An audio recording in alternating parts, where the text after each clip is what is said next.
All right, we are recording. Dave Nutt, welcome to the Terrain Theory Podcast. Lovely to be with you guys. Thanks for inviting me. Dave, you've spent decades studying the effects of alcohol on the brain and the body. Can you start by helping us understand what's actually going on physiologically when we drink and why it becomes so damaging over time? Okay, how long have we got? Right. Well, let's start at the beginning. What is alcohol? Well, alcohol is obviously a fun drink for most of us. But before then, it's a metabolic byproduct of rotting fruit, and it's a toxin. And alcohol's the first disinfectant, almost certainly, as well as the first intoxicant, probably. Maybe magic mushrooms got there first. I don't know. So we have long known that alcohol kills things, preserves food from bugs, etc. And then, but at the same time, it has an effect in our body and brain to make us feel good. And so let's start with the toxicity then. Why is it toxic? Well, because it's in itself, it's a solvent, and it dissolves through cell membranes of bugs. And bugs have got pretty tough cell membranes because they actually live out in the real world, And so it damages the cell membranes of the body. So it damages the membranes of the cells in the mouth and the esophagus and the stomach, and then it damages the liver when it gets to the liver. But then worse things happen. Then the liver breaks it down to get rid of it. Doesn't realize though, as it's doing that, it's making another product called acetaldehyde, which is even better. It's a pickling agent. I don't know, any of you you won't have done. I have, though. I've done dissections of bodies as part of my medical training, and they're preserved in something called formaldehyde. And the difference between acetaldehyde and formaldehyde is one carbon atom. And so basically acetaldehyde is a pickling agent. It pickles your proteins, which obviously stops the body's rotting. But if it pickles the proteins in your liver, then your liver stops to work, and eventually you get hepatitis and you get cirrhosis. And similar things happen to your blood vessels, where you get hardening of the arteries, laying down of atherosclerosis. You get cardiac toxicity. You get damage to the ability of the blood to clot. So it means tends to have bleeds. When you have a bleed, you can't stop it bleeding. And then it slowly irritates the cells in your brain, which eventually get inflamed and then give up the ghost. So probably every cell in the body is negatively affected by alcohol because of its toxicity. Is there a safe amount? Yes and no. Less is always more. There's no question about that. The current guidelines we have are not bad in the sense that they won't eliminate all risk.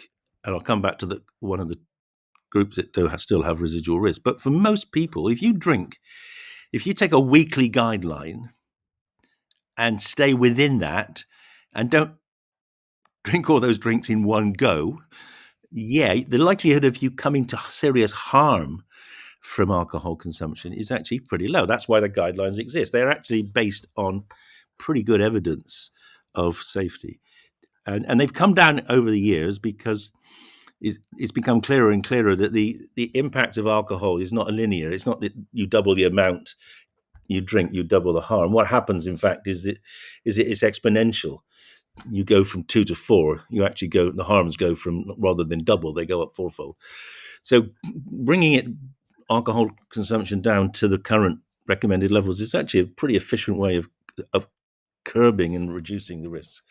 Only one exception are individuals who've got genetic vulnerabilities to cancer, particularly breast cancer, and those women who carry the gene, they probably shouldn't drink because it's probably about the only thing they can do to reduce the risk of breast cancer, other than, of course, having mastectomies. Are there other subsets of the population who should be avoiding alcohol for similar reasons? Well, there are Chinese people so one of the reasons we know acetaldehyde is a problem is that you've probably heard of the Chinese flushing reaction. So many of the Han Chinese, they flush violently when they drink alcohol, and that's because they have inherited a variant of the enzyme that breaks down acetaldehyde. And if you don't break down acetaldehyde, it starts to have a bigger effect. It causes what we call vasodilatation, blood vessels swell, and you get red. And eventually you feel very sick. And in fact, we use that. We actually induce the Chinese flushing reaction in people who are alcohol dependent using certain treatments. The most one that you've probably heard of is antabuse. Antabuse was probably the first generally widely used treatment for alcohol addiction, and it's very aversive. If you drink having taken antabuse, then you get violently ill. So it's a deterrent. Interestingly, some people would still drink through it. The craving for alcohol overrode the fear of the nausea, and that's true in China too. But overall, having a very unpleasant reaction to alcohol tends to reduce people's consumption. So we know that people who carry that Chinese gene, they have lower risks of alcohol addiction. They have lower risks of things like liver cirrhosis and cancer. So I suppose you'd call that a protective gene in a way, as opposed to a vulnerability gene. Mm. When we think about alcohol consumption here in the States, and also like the amount of time it takes to process that alcohol, my mind immediately goes towards the blood alcohol content, like percentage. When you are pulled over Yeah. for driving erratically, you take that test, you take a breathalyzer test, it's going to measure your blood alcohol content. But what you talk about, the damage that's being done to the body, all parts of the body, and you describe it as a toxin. We also think about toxins being, the body detoxifying. How long after a drinking session, say you have four drinks, 4 pints, how Mhm. long after that, if you were to stop at four, how long do those negative impacts of the alcohol consumption persist before the body has recovered? About a day. Okay. And that's why we recommend, if you're recommending drinking within the guidelines, the weekly guidelines, it's always good advice to have 1 or 2 days in that week when you don't drink at all, because that does allow your body to fully recover from even the small amounts of alcohol that you might have drunk before. Mm. Now, obviously, there are exceptions to this. I mean, one of the less discussed but very obvious risks from alcohol is actually harming yourself as a result of doing stupid things like jumping off a wall or driving a car into a tree by accident, and then you get brain injury. So alcohol is one of the leading causes of brain damage in young people because of car accidents. So you can have very enduring effects, but the actual toxic effects of alcohol from a as you say, sort of a 4 pint episode, they would generally be worn off by the next evening. Okay. You say worn off, but that would be like the inebriating effects of it, right? Or The toxicity. I mean, the liver will have settled down. I it mean, will. Okay. you won't have got. Yeah, you. I mean, mostly yes. I mean, if you don't drink for 24 hours, the effect of 4 drinks would generally have dissipated by then, unless you've done something, you know, either you've harmed yourself in some other way. Now, what about the cumulative effects of, say, decades of regular drinking, even within these guidelines? Yeah. Well, the guidelines are, to be honest, they're quite sophisticated in the sense that whatever they say, they're all based on data that has been generated in the individual countries on the well-established relationship between consumption and harm. And so they're all sort of mathematically correct in the sense that and they're measures of risk, okay? So what they actually say is that the more you drink, the more likely you are to die of an alcohol-related illness. And that relationship is exponential. So if you drink a bottle of wine a day, it's 10 times more likely you're going to die of an alcohol-related illness than if you just drink 1 glass of wine a day. It's that kind of severely steep curve. So then the question is, what is the relative risk when you are down at just drinking within the limits? And the answer is, for most people, if you drink within the limits, you will not get cirrhosis. You will not. Yes, you might get a little bit of increase in blood pressure. You might get a little bit of more of sort of cardiovascular, sclerosis, but by and large, you are not likely to die as a result of drinking the alcohol that you're taking. So that's why we recommend it.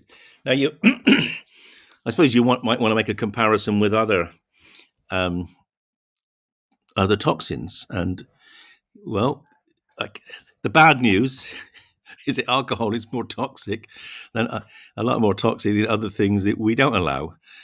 We have a special place in our society of alcohol because we like it.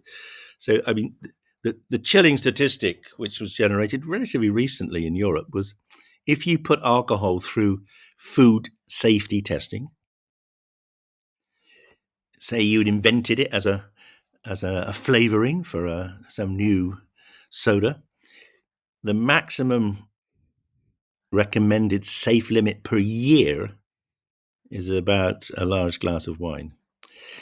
So so it is still toxic, at least in those measures, those absolute measures we use to look at the negative effects of food additives, etc. So we do definitely turn a blind eye to its absolute toxicity, but in real terms, most people are prepared to put up with that because, and we'll come on to this, I'm sure, that alcohol does have benefits. It's not all bad. The benefits, frankly, are generally not health benefits, but there's certainly benefits in relation to sociability, communication, friendship, etc. And those have secondary, indirect benefits to health. Dave, it sounds like it might differ country to country, but what are the recommended levels, say, in England? So we have we've tried to avoid confusing people with the complications of mils and grams Right. of alcohol. So we use a thing called a unit, and a unit of alcohol it's 8 grams or 10 mils, and we recommend no more than 14 units a week. So basically, a unit is sort of half a pint of strongish beer, or a small 125 ml glass of wine. We recommend, as I say, no more than 14 a week, and we recommend not all in one go, and definitely have a couple of days when you don't drink at all. Now, that is a recent development. I mean, so when I started in working in this field, which was 40 odd years ago, well, we didn't really have them at all. But then the first ones were brought in. Were brought in at 28 units a week, 4 a day, for men, and 21 for women. And then they were moved down to 21 for men, and women were moved down to 14. And then recently, we've moved men down to the same as women. And that is because, for a variety of reasons, men suffer more from alcohol than women. And that's more related, actually, to the fact that men get violent and do stupid things when they're drunk, rather than the fact that alcohol's actually more toxic to men than women. And so it seems about right. As I say, if you stick within those limits, the chances of alcohol seriously harming you are not great. So 14 half pints a week, essentially. So a pint a day is Yeah. basically what it comes down to. Yeah. If you want to pretty much avoid any health harms, yeah. Okay. I've heard legend of beers from, let's call them, the olden days, that were maybe more sophisticated recipes that did impart different health benefits. Is this just hearsay, or do you know anything about this? No, it's interesting. So when you look at the comparative toxicity of different alcohols, it's a really interesting question. So, I mean, there's no doubt that the more alcohol, the more ethanol that you have in a drink, the more intoxicated you're going to get, the more harm you're going to get. But there are other factors, and obviously, the one that people know most about is concentration. So it's kind of very easy to get very, very, very drunk very, very fast on a spirit. And this is how the industry is encouraging young people to get into drinking. They're giving them these breezers, which are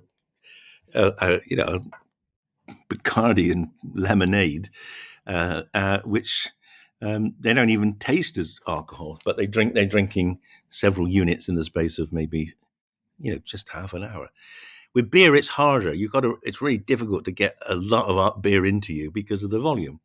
So that's the first thing. So you don't get as massive you don't get that accelerated intake and intoxication that you get with spirits or with champagnes. I mean, it's now pretty certain that fizzy alcohols, particularly champagnes, do have a faster absorption through the stomach, and therefore you get intoxicated faster.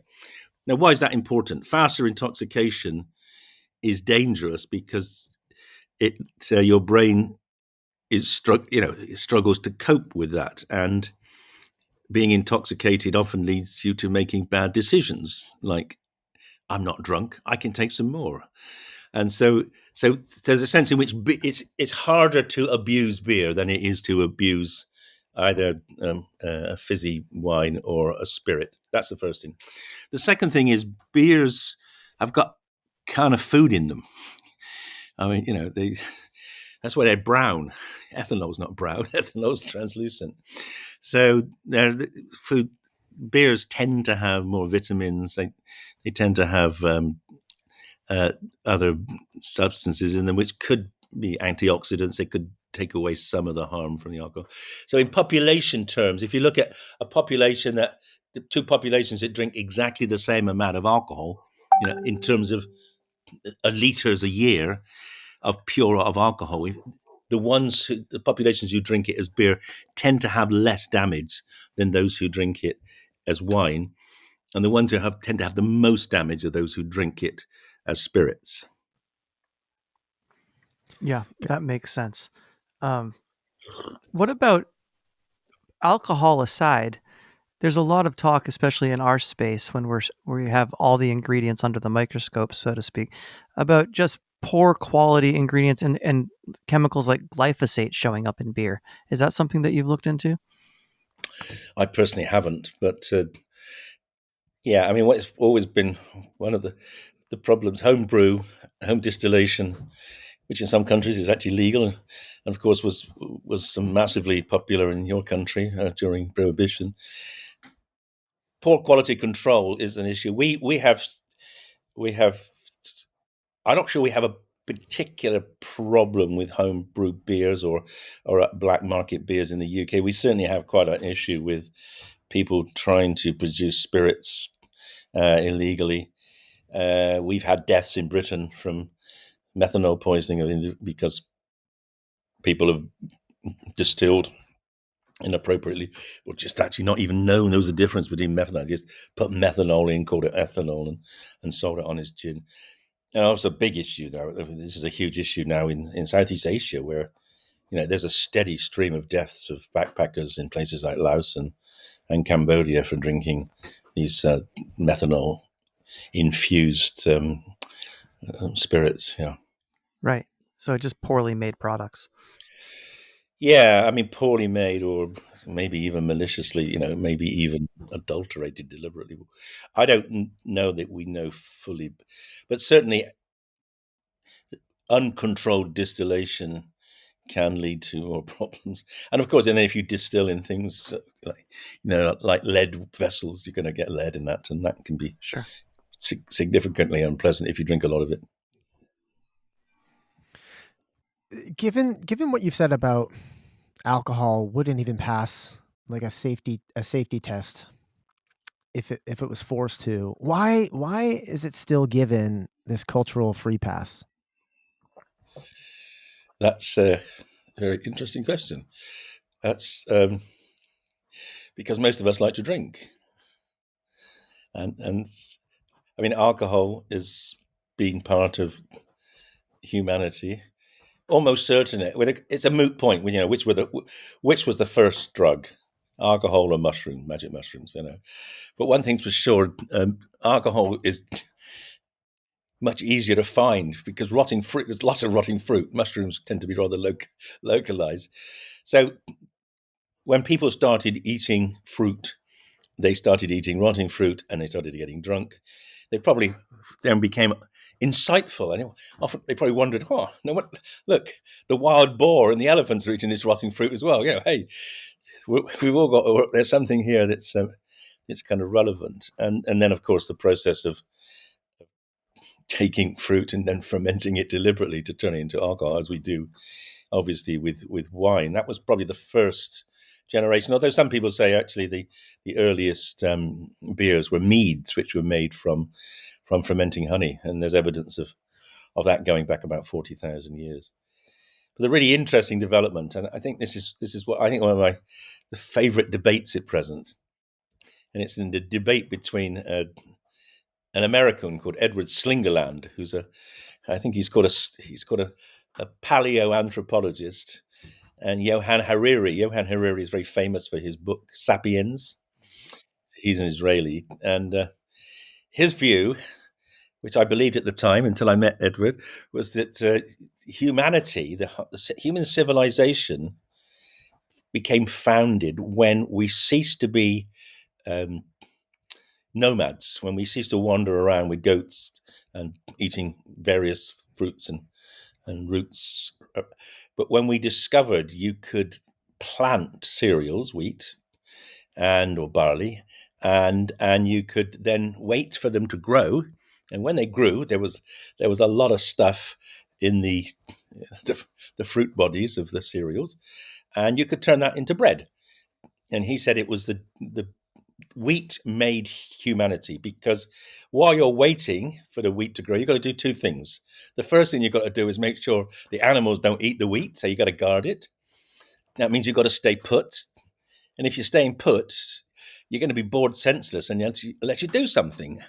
So what do? Well, you start to learn to read and write and think and all the complexities of human civilization, he says, developed because we were forced to stay still to grow wheat to make bread. Slingerland said, no, not at all. No. We grew wheat and barley to make beer. So alcohol actually was the liquid that made humans, developed humanity. We sat around waiting for the beer to ripen, and we did all the things that humans started doing, which is learning to write into numbers, etc. And I think there's probably a bit of truth in both, actually. But Slingerland's, I prefer Slingerland's for this reason. He's gathered evidence at some of the great temples. I mean, obviously the famous one in Britain is Stonehenge. They were actually focal points for raves, for alcohol-fueled raves. People would come together in the season when they had grown the wheat and the barley, and they fermented it, and they made their beers, or they made their wines. And they'd come together. Tribes would come together to celebrate and get drunk, and then form pair bonds. Alcohol would break down the normal tensions between tribes. They'd come together to have fun. New partnerships would develop. There would be a better spreading of the gene pool. And so humanity began to grow in a much more stable way than when it first started, which was with just a few, maybe just even a few hundred Homo sapiens. It could have died out or could have been inbred and had huge genetic problems. Alcohol brought people together to essentially make new tribes, new families. And that's how it's been ever since. It's alcohol is still a central part of meeting people, mating people, getting married to people. It's the glue that really pulls humans together. That's why we are very tolerant to it. That's why we put up with even knowing how harmful it is. Yeah, I would say it's beyond tolerant. It is a culture that is you are indoctrinated into at a young age, at least here in America. And I imagine it's the same thing, right? The Totally. pub culture you learn at a very young age in England. In America, folks who go off to, well, it starts even in what we call high school. Yeah. You've got exposure to it. Any kid who's watching television regularly or watching sports programming regularly, which happens at a young age, you're bombarded with advertisement for alcohol. And then anyone who goes off to college That's when the real binge drinking culture takes hold. You have no parents around you. You have access to it, despite the fact that the legal age is 21 here. You have as a 17 or 18-year-old easy access to copious amounts of alcohol, and that is what happens on Friday, Saturday, maybe even Thursday, Friday, Saturday, Mhm. on a regular basis from the time that you start college to the time that you graduate. For many, many students, you learn binge drinking. And this is not tolerance, this is just indoctrination. You're absolutely right, and it's a terrifying statistic that people become, so the median age for becoming alcohol dependent in your country and my country is 3 years before you're allowed to buy a drink. Yeah. And you're quite right to point out that the pervasive advertising of alcohol as the lifestyle drug is hugely responsible for that. And even though we have supposed bans on advertising to minors in social media, the drinks companies are extraordinarily efficient at breaching those bans, and they always never get prosecuted. Mm. So you're right. Alcohol is sold as an aspiration rather than as something that is actually potentially quite dangerous. And American universities, I mean, the big problem in the day when people really suffer in universities is when they become 21, because even though they've been drinking up to that point, then on their 21st birthday they are allowed to binge. And we see this on our 18th birthday in Britain. People die regularly on that birthday because people think it's funny they can get drunk. You're allowed to drink, and they get drunk, and people give them enormous amounts, and they just die of alcohol poisoning. Most large American universities lose 2 or 3 people a year Mm. on their 21st birthday, and it's so horrible because it's a celebration, should be a celebration, and then it ends up being a wake, and the parents really struggle with it, because it's a birthday, with the day you're born, and it's the day you die, and that's kind of untypical. So you're absolutely, yeah, you're quite right. Alcohol has become much more than just a sort of social lubricant. It's actually become it's an enormous business, and it's a business. Well, it wouldn't be allowed. No other business is allowed to do that, and why is that? Because the alcohol industry has worked out very efficiently over the last 90 odd years since you liberated it from prohibition, how to make sure it never ever gets controlled again. It's almost has its own, it writes its own rules, really. Mm. And yet, like you said, despite the harms, the obvious harms, backed by statistic, it's not going anywhere. And as you pointed out, there are some positives. It does bring some benefit, particularly on the social in the social Correct. arena. Yeah. Yeah. I mean, it is the most social drug. One of the things I like to talk about, I mean, we are the dominant species in the world because we learned to sit down and grow wheat and barley, either for beer or for bread. But we're the dominant species because we work together, and we've got a way of communicating information and knowledge, which is unsurpassed, and that's called language. And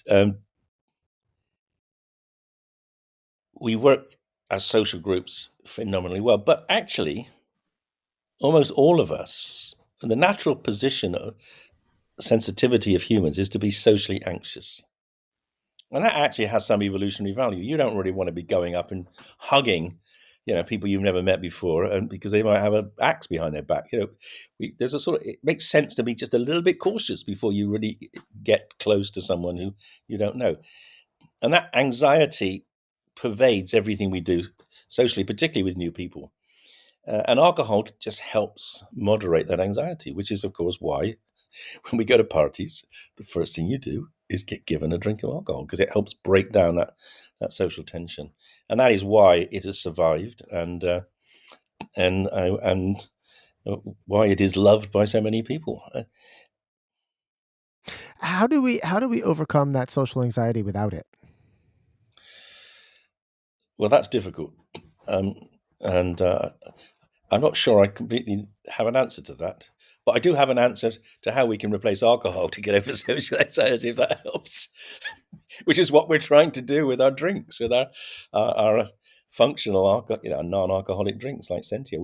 We recognize that for many people, socializing is both enormously beneficial but quite challenging. And we've developed these drinks so that people can get that bit of relaxation from a drink, a glass in their hand, and then have fun in a bar or a party, or in a dinner party or a gathering, without having to run the risk of not just the toxicity of alcohol, but also, and this is really important, we haven't really touched on this, but 80% of the adult population in your country and my country drink alcohol. About 20% get into problems. That's quite a high percentage. It's not the most dangerous drug in terms of the percentage of people who get into difficulty, but it's one of the most. And then, of course, when you're get into drinking problems, binging or addiction, then that really does destroy your life. So we want to avoid that. We want people to have a chance to drink something that will relax them, make them more convivial, without that possibility of it taking them into a very much unwanted territory. Let's shift the conversation into GABA Labs, and first let's just start about the work that you've done around this system, the GABA system, GABA system, which is where alcohol is doing its thing in the brain. Can you just talk about first what's happening there in the brain, and then also let's shift into GABA Labs and the work that you guys are doing. Yeah, so maybe just as a sort of a bit of a backstory, I'm a doctor. I mean, I went to university before either of you were born, 1969, and my very first day at university. So what you're talking about, the very first day, 9 students in my college in Cambridge, all doing medicine, all pretty smart, all got high grades to get there. And that night, 2 of them got extraordinarily drunk, and one of them got drunk to a point where I thought he was going to kill himself. He was wailing in misery. And at that point, I first understood that alcohol actually is quite a powerful drug. It never happened to, I get drunk, but I fall asleep. And I began to think, well, that's interesting. And as a doctor, and as particularly as a psychiatrist and an addiction expert over my, whatever it is, that's pushing nearly 50 years, isn't it? I've seen alcohol harm so many people in so many different ways. And you may not know this, but I spent 2 years in Washington, D.C., at the National Institute of Health, running the inpatient research ward on the Alcohol Institute, looking for treatments to stop people drinking, to stop people withdrawing, to stop people craving. Proved impossible, because alcohol is such a promiscuous drug. And about 20 years ago, when I was working for the British government, looking how we could use brain science to try to improve how we view and help people with various addictions, kind of came to the realization in a brainstorming session that actually what we can't block all the effects of alcohol. There's too many. Maybe what we can do is provide an alternative. And that's what we've been trying to do for the last 20 years. And the approach we've taken is summed up by the term GABA Labs, because what we did was we looked at which of the many effects of alcohol do we want. And we want most people drink simply for the relaxation, sociability. What mediates that? Well, that is mediated in the brain by alcohol enhancing what we call a neurotransmitter. Your listeners probably realize that the brain is actually a chemical computer rather than an electrical computer. And the chemical that mediates relaxation is called GABA. And when you drink alcohol, as alcohol gets into your brain, the first thing it does is begin to relax you by enhancing GABA. And then if you carry on drinking, when you have 2 or 3 drinks, you begin to get loud, and you think you're funnier than you are, and you might start getting a bit aggressive or irritable, or just overactive, and that's because you're releasing dopamine and you're releasing endorphins. And then when you drink even more, you're beginning to mess with another transmitter in the brain called glutamate. So there's a stepwise impact of alcohol on transmitters.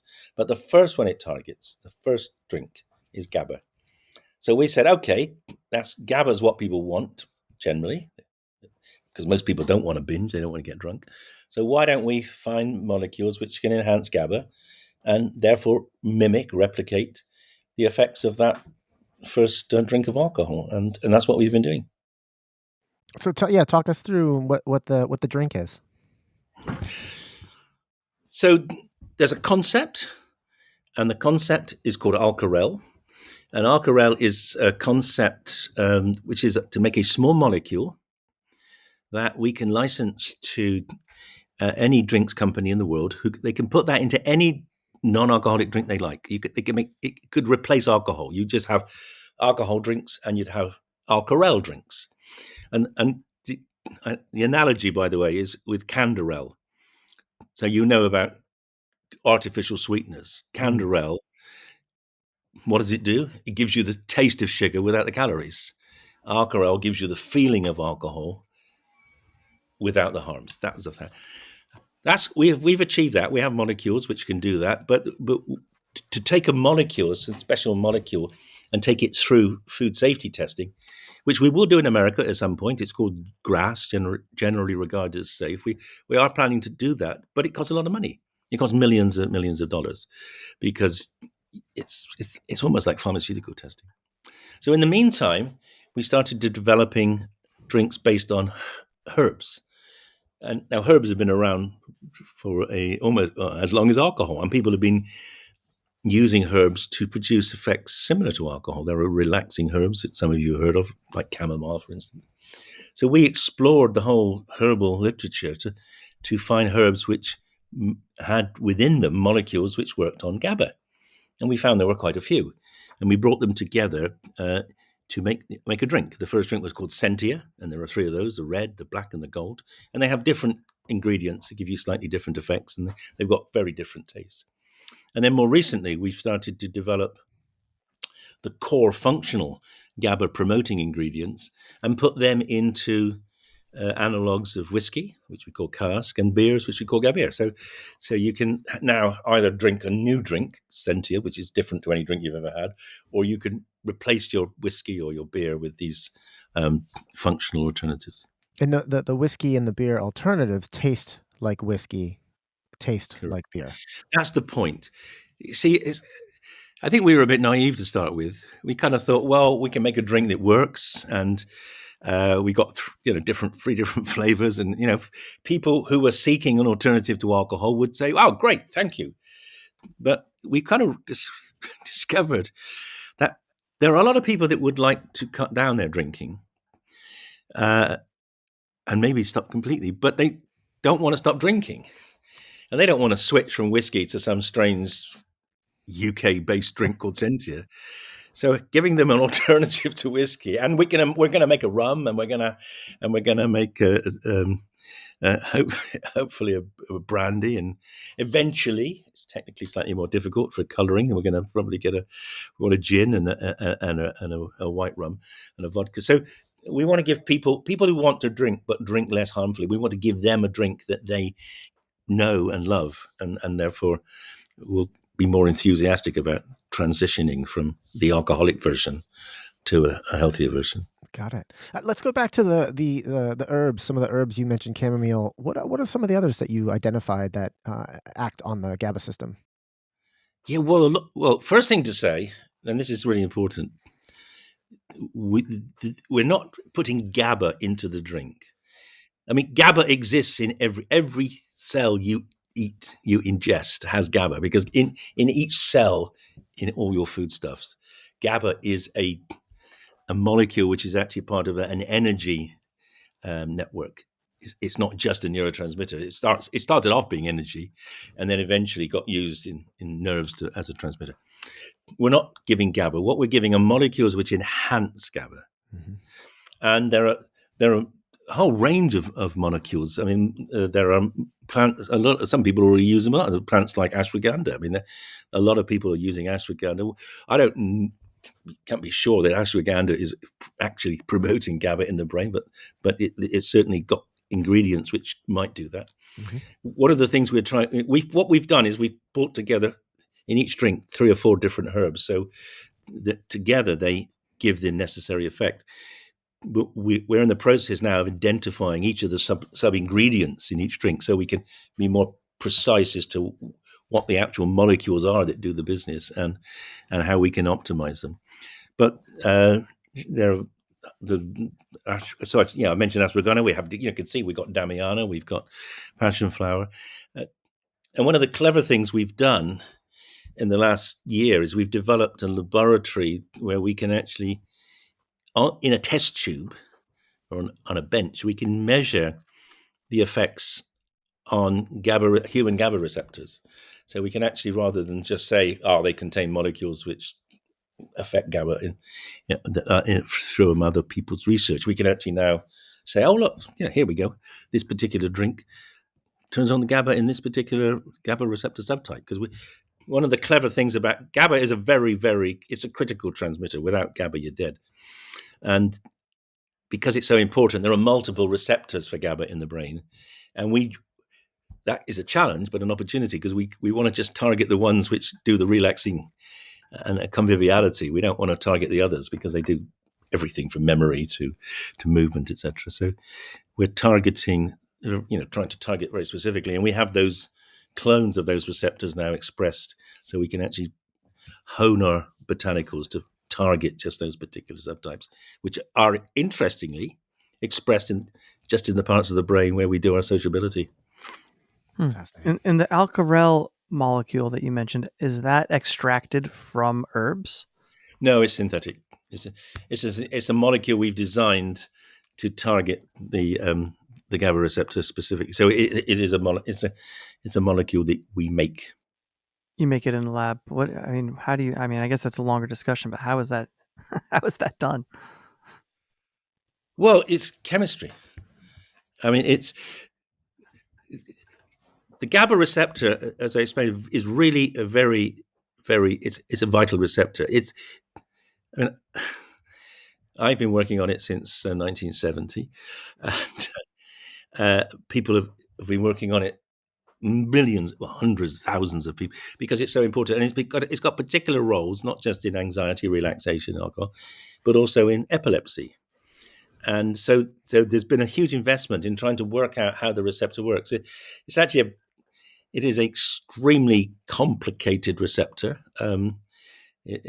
5 separate proteins come together to make a tube that spans the cell membrane, and the tube has a hole in the middle. It opens and closes and allows ions to come in. And there are binding sites on this receptor complex for GABA, which is the natural transmitter, but for other molecules, some of which are medicines like baclofen, benzodiazepines, alcohol, and some anesthetics like propofol. So there are different binding sites, and what we can do is we can look at a binding site, look at the chemistry of the molecules that we know bind to that binding site, look at what they do. Do they open the channel? Some close the channel. We don't want those. We want them to open the channel to calm us down. And then what we've done, we can modify the chemistry so that we get what we call a plateau effect. We don't want to get so much stimulation that you fall asleep, because it's kind of pointless. You can't socialize when you're anesthetized. So we can target a plateau effect through a technique we call partial agonism. So we can just turn on the system just enough to give you the right amount of relaxation without overturning it and get sedation. Yeah. You mentioned magic mushrooms a couple times earlier in our conversation. Have you done any research into that? And because I know that microdosing has sort of come on the scene, especially as of late, and you say that it might be one of the oldest chemicals we've been imbibing in human history. I wonder if there's a place, restrictions aside, for a beverage that is an icebreaker based on psilocybin. Well, I can tell you that people tell me that middle-class dinner parties now, people often bring mushrooms rather than wine. So the Right. answer is, it probably is. There is probably an element of truth in that. And yeah, people, they are relaxing in low dose. Obviously, a psychedelic dose would rather mess with the dinner party, I can tell Totally. you. Yes. Right. But yes, so microdosing of mushrooms has become something that's actually become really quite trendy, more for health reasons rather than for socializing. But I mean, it is interesting that people are using them in social gatherings, and yeah, I suspect they weren't ever as widely used. I think the thing about the mushrooms is that when they started, where they were being used, for instance, in ancient Greece or in the Amazon basin with DMT, it was pretty obvious when you pushed the dose up, you had a very powerful effect. When you push the dose up of alcohol, well, in the end, you just fall asleep. So I think people understood there was a kind of difference, and so I think they tended to reserve the psychedelics for when they wanted powerful, meaningful, transitional experiences, whereas a sort of day-to-day pleasure was driven probably more by alcohol because easier to contain, easier to regulate. You can store alcohol very well because it stops things growing in it, whereas mushrooms will go off. Mm. Dave, you've done some work on addiction, as you mentioned, and you also mentioned a chemical intervention that has some measure of success, but perhaps not as much as we would like. What have you seen in the world of addiction, particularly around alcohol, as like the most effective path? We had a guest many years ago, actually from England, who was an alcoholic who used hypnosis Mm, very mm, effectively to essentially go cold turkey from an mm. alcoholic to completely off of it. What have you seen works and what doesn't work? What what seems the most exciting area now is our psychedelics.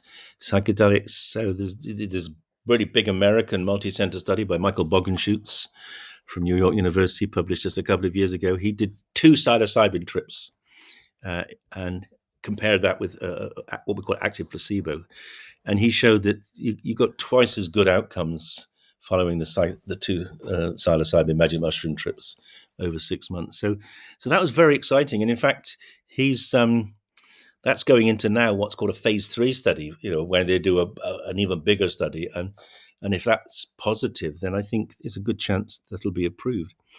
But psilocybin is difficult to work with because it's illegal, except in Oregon and Colorado. So what we and others are doing we're using ketamine, which is an anesthetic, and it's been widely used. It was invented as a buddy drug in the Vietnam War, so we know it's very safe, and so we have been using it to help people change their view of their drinking, and it produces powerful alterations in consciousness, very similar, not identical, but similar to psychedelics. And and your comment about hypnosis is fascinating because they're probably all working in a similar way. They're all changing the individual's perception of their ability to control their drinking. I think they each will they disrupt the circuits which have been laid down by repeated episodes of drinking that have become kind of hardwired in the brain. And we know psychedelics absolutely disrupt the brain. The psychedelic state is a state of where the brain is no longer on the same rail tracks it was before. It's like a spaghetti look. The connections can go everywhere, and that breaking down those deeply entrenched thought patterns, which say I cannot live without alcohol, is a powerful way of escaping. So that's what we're doing at present, and interestingly, and most people don't know this, it was a psychedelic trip that actually led to the foundation of Alcoholics Anonymous. I didn't In know that. 1933, Bill Bill Wilson, yeah. Wilson, the founder of Alcoholics Anonymous, he he was being given. He was a Yale graduate. Well, he didn't graduate because he didn't turn up for his award in the end. But he was a Yale student from 18 to 33, so 15 years. He was drunk almost all the time. He had multiple detoxes. They were going to lock him up in an asylum for chronic inebriates. and they gave him the new cure, the belladonna cure. And belladonna is it's a herb, a deadly nightshade, and it contains substances which can produce it's a bit like a psychedelic state. In fact, he had a trip. There is no question. He had a trip. He describes him being somewhere else. He describes himself being on a mountain and with a light and he said with a wind, not of air, but of spirit blowing through him. And then he describes coming out of that experience knowing he didn't need to drink anymore. And he founded Alcoholics Anonymous. And the way he started off trying to get other people to get that experience was through the church. He was part of what was called the Oxford movement. It was an evangelical movement in America. And he's founded Alcoholics Anonymous, and the 12-step program is a kind of spiritual program. But a lot of people wouldn't buy it. A lot of the people he was trying to help, they denied there could be a greater being than alcohol. And it was in 1953 when Wilson took LSD with Aldous Huxley that Wilson thought, hang on, LSD is like what I had back in the 30s when I took the belladonna cure. And then he campaigned to get LSD made available. Trials were done. There were 6 trials of LSD in alcoholism done in the late 50s and 60s. If you pull all the data together now, the power of the treatment effect is 3 times greater than any current treatment we have for alcoholism. And yet, it's been denied to people since 1967 in the States when you banned it. So we're pushing 60 years of a ban of a drug which could have cured millions of people from alcoholism. So we're resurrecting it. That's the really exciting area at present. Yeah. Do you suspect that the alcohol industry will lobby hard against the legalization and dissemination of these drugs that can cure alcoholism? Well, they'll lobby it hard against anything that actually takes away their profits. And you've seen, it's been quite illuminating to me, well, sad, but perhaps not unexpected, to see how where the states that have tried to get cannabis legalized, you've seen that the drinks industries in those states have been funding the opposition quite a lot. However, I'm a bit more hopeful.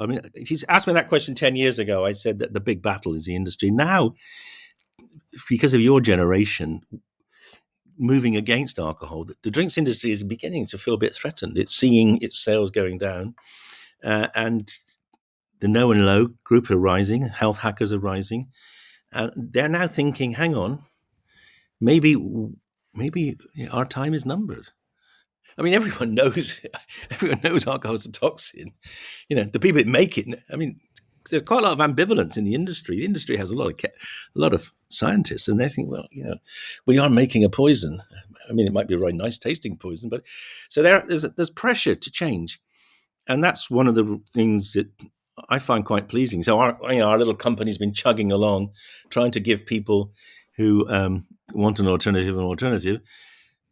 But young people are coming along and saying, we want an alternative. Actually, we want to change the way we drink. So there's a sort of almost I don't know how you might call it, but it's a sort of seismic shift in terms of young people. So maybe the industry will come on board, and the industry might want to suddenly decide, just like the tobacco industry decided to want to get into vapes, maybe the alcohol industry will want to get into alternatives like Sentia or other herbal drinks or even mushroom. In fact, there are mushroom-based beers. They're just not magic mushroom-based beers. Yeah, no, we in the States, we've seen an explosion of these alternative beverages, like functional mushroom beverages, non-alcoholic beverages.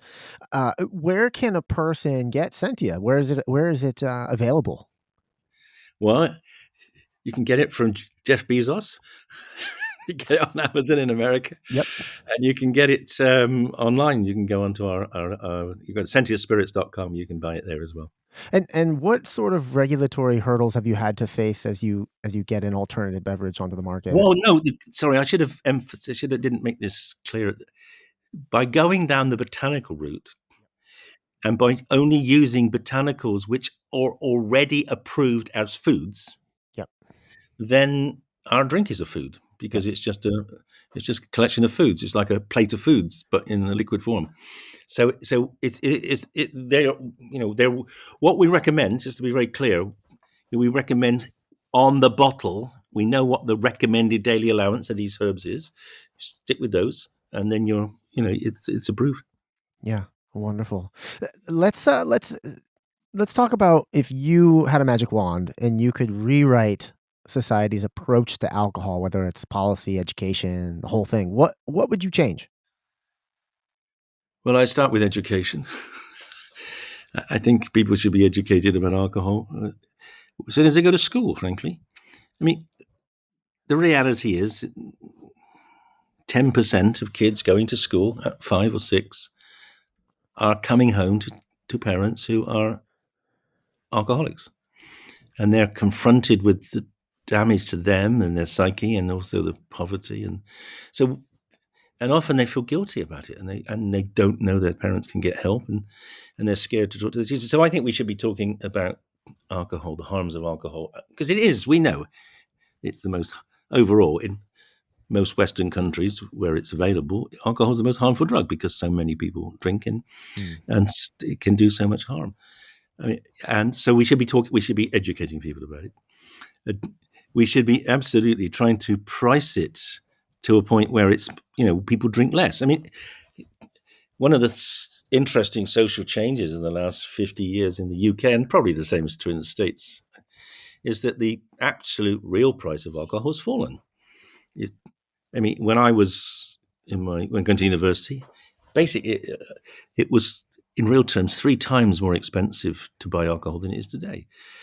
And that's why consumption's gone up 4 times. It's for the majority of people, pricing is a major determinant in how much they drink. You may not know this, but in Scotland, in the United Kingdom, they've brought in a thing called minimum unit pricing. The government said you cannot sell alcohol. At one point, they were selling alcohol at the price less than water. Now that is not a very health sensible thing to do. So we have minimum pricing. It should happen it should happen for us as well. It would be a sensible way forward, and get rid of advertising. I mean, now I can't speak for Americans, but I imagine in America mostly you don't have cigarette advertising. Probably in most states, I Not so don't know. much anymore. We don't have cigarette advertising at all. But our governments have never had the strength to stand up to the drinks industry, so we still have drinks advertising. So we'd want to get rid of that as well, and then give people alternatives. Obviously, we got a social campaign developing in Britain. Well, at least it's in sort of formulation, it's gestation. We think it's in social events which are funded by states or governments or taxpayers' money. People should, by law, have to make available a functional alternative to alcohol. They shouldn't just supply alcohol. I don't know if testimonial is the right word, but maybe it is. Just to put a fine point on it, like, could you walk us through either others' experience that you've heard or what the experience is like when you drink Sentia at a party? Like, how does it compare to removing the social inhibitions that come along with actual alcohol? Well, it's very difficult to separate the impact of the first half. Say you're drinking a small glass of wine versus you're drinking a Sentia. The only difference you might notice is that you don't quite get the flushing and slight relaxation around the jowl that you tend to get with alcohol because it doesn't produce the acetaldehyde. But the first drink, they're indistinguishable, really. The taste, obviously, I mean, they taste different. Right. But right. Yeah. Where the difference comes in when the next drink and the next drink, you cannot get drunk. People say, well, can I get drunk? Can I get wasted on Sentia? No, of course you can't. The effect plateaus out. So that's where it becomes very clear. And of course, that's then manifest very interestingly in these really positive comments we get about there's no hangover. People sleep better than they often say. They sleep better than previously. That's probably because previously their sleep was being screwed up by alcohol, and then they're not getting it screwed up. So it's yes, we've had no reports of hangovers, and generally good reports of improved sleep. So it's a gentle, pleasant, relaxing experience, like a glass of a small glass of wine, half a pint of beer, and then if you keep on drinking, the effect just continues. It doesn't build up. And that's partly because of the plateau effect I've described. It is also partly because it doesn't sit around for very long. It takes about an hour for you to clear an alcoholic drink, whereas wine clears considerably faster. So you don't get the build up over the course of an evening's drinking. And then, do you recommend that 18 and older, or is it safe for youth? And then also, what about pregnant women?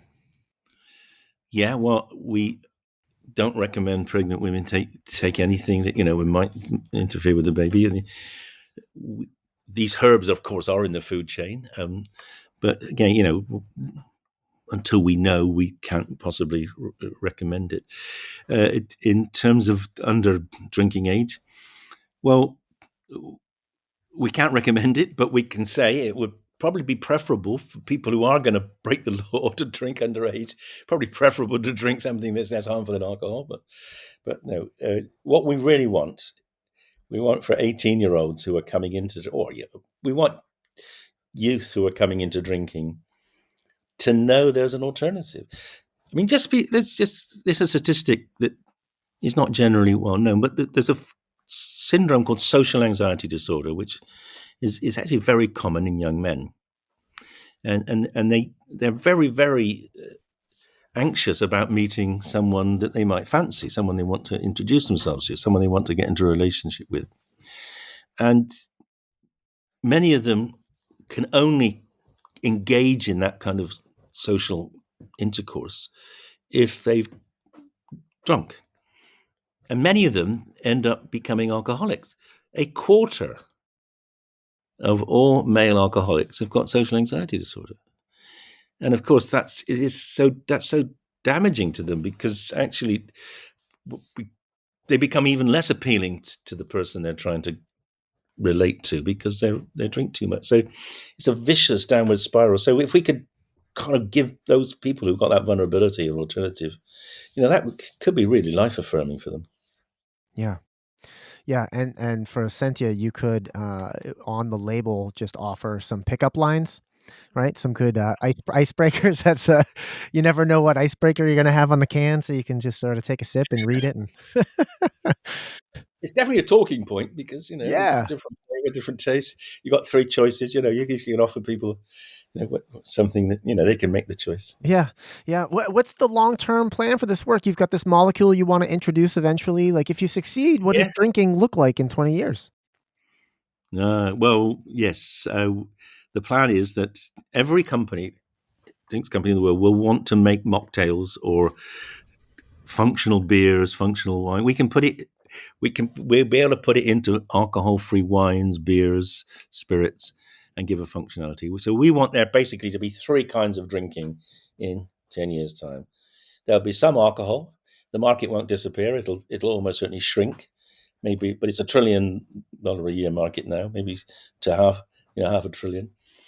There'll be the functional drinks alternative, which we're developing, which will be maybe 250 billion in the middle, and then there'll be the alcohol-free, what is currently alcohol-free, which is basically flavored waters, lemonades, which don't have a function.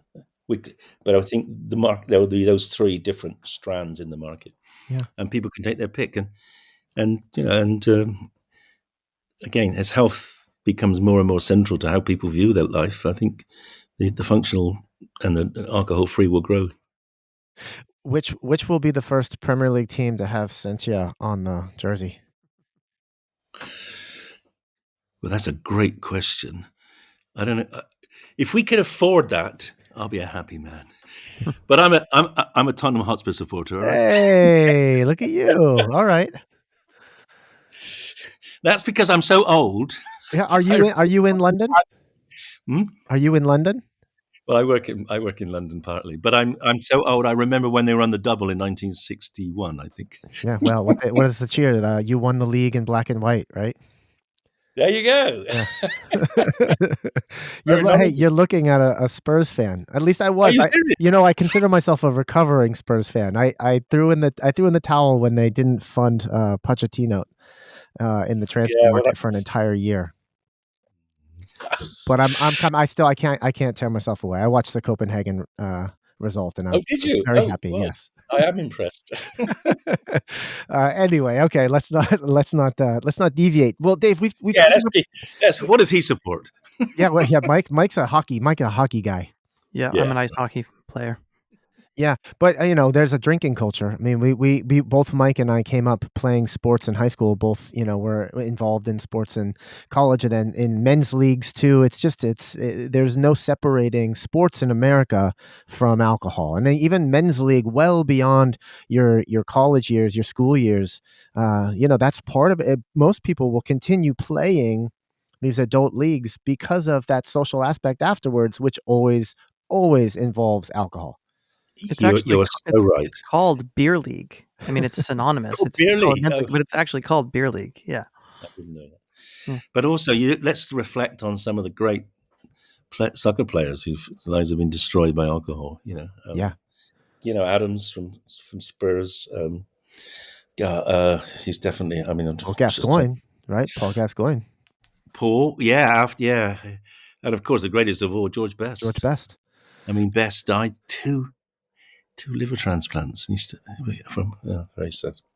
Yeah, no, the cautionary tales abound certainly at every level of society. So we appreciate the work that you and your colleagues are doing to provide these alternatives, and the time is ripe. We see consumption of alcohol on the decline in the youngest generation. So we've had this conversation a number of times on the podcast recently that things look up, and one of the questions, the counter questions, is, well, what are they replacing alcohol consumption with? And if there is a healthy alternative that achieves that same, those same sort of effects on the brain that allow for them to go out in society and mix and mingle and not have that anxiety, and there's no ill effects, we're all for that. And I would imagine that most people, most parents especially, would also be all for that and would want that thing introduced to their kids as they come into drinking age.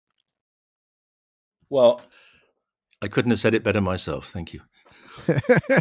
Well, listen, Dave, as we get near the end of the episode here, let's bring it to you and ask the question that we ask all of our guests. What are your non-negotiables, the daily habits that you do to tend to your terrain and your health?